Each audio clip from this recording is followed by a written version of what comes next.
Iran में तख्ता पलट होने वाला है। राष्ट्रपति मसूद पेजेश्कियान ने मुस्तफा खामेनी को क्यों भेजा है इस्तीफा।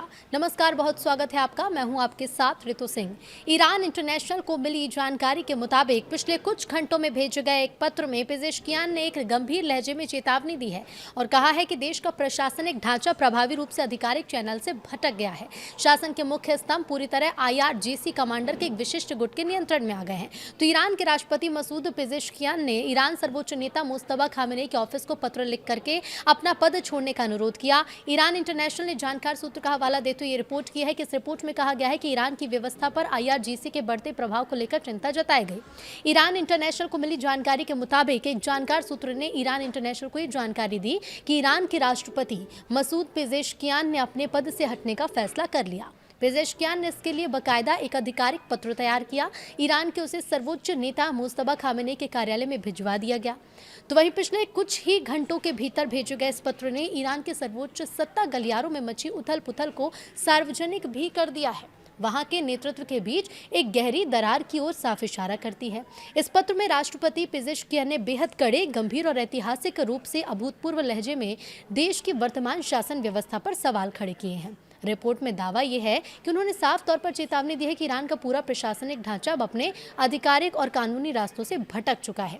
आरोप ये लगाया गया है कि सरकार और देश के शासन के जितने भी मुख्य स्तंभ हैं, उन पर अब पूरी तरह से इस्लामिक रेवोल्यूशनरी गार्ड कॉर्प्स यानी IRGC के कमांडर्स के खास गुट ने अपना कब्जा जमा लिया है। पेजेश्कियान ने अपनी लाचारी व्यक्त की। उन्होंने इस पत्र में इस बात पर सबसे ज्यादा जोर दिया कि देश के बड़े और बेहद अहम नीतिगत फैसलों से राष्ट्रपति और उनकी चुनी हुई सरकार को पूरी तरह से दरकिनार कर दिया गया। इस उपेक्षा के कारण शासन में जो एक बड़ा वैक्यूम पैदा हुआ, उसका फायदा उठाकर IRGC के भीतर मौजूद चरमपंथी गुटों ने देश के तमाम मामलों को अपने हाथों में ले लिया। पेजेश्कियान ने साफ किया कि ऐसी बदतर परिस्थितियों में वो सरकार चलाने, अपनी संवैधानिक और कानूनी जिम्मेदारियों को पूरा करने में खुद को पूरी तरह से असमर्थ पा रहे हैं। इसी वजह से उन्होंने तत्काल इस्तीफा स्वीकार करने का अनुरोध किया है। IRGC पर गंभीर आरोप भी लगे। दरअसल ये जो टकराव है, कोई अचानक पैदा नहीं हुआ, बल्कि ये पिछले कई महीनों से सरकार और सैन्य सुरक्षा संस्थान के बीच अंदर ही अंदर चल रहे भारी तनाव का नतीजा भी है। IRGC ने धीरे धीरे योजनाबद्ध तरीके से राष्ट्रपति पद के कई अधिकारों को छीन लिया था, जिससे पेजेश्कियान की सरकार एक कार्यकारी और राजनीतिक गतिरोध में बुरी तरह से फंस चुकी थी। इस गतिरोध का असर ये हुआ कि सरकार ना तो अपनी पसंद से कैबिनेट के ढांचे में कोई बदलाव लागू कर पा रही थी और ना ही वैश्विक स्तर पर डिप्लोमेटिक नेगोशिएशंस को आगे बढ़ा पा रही थी।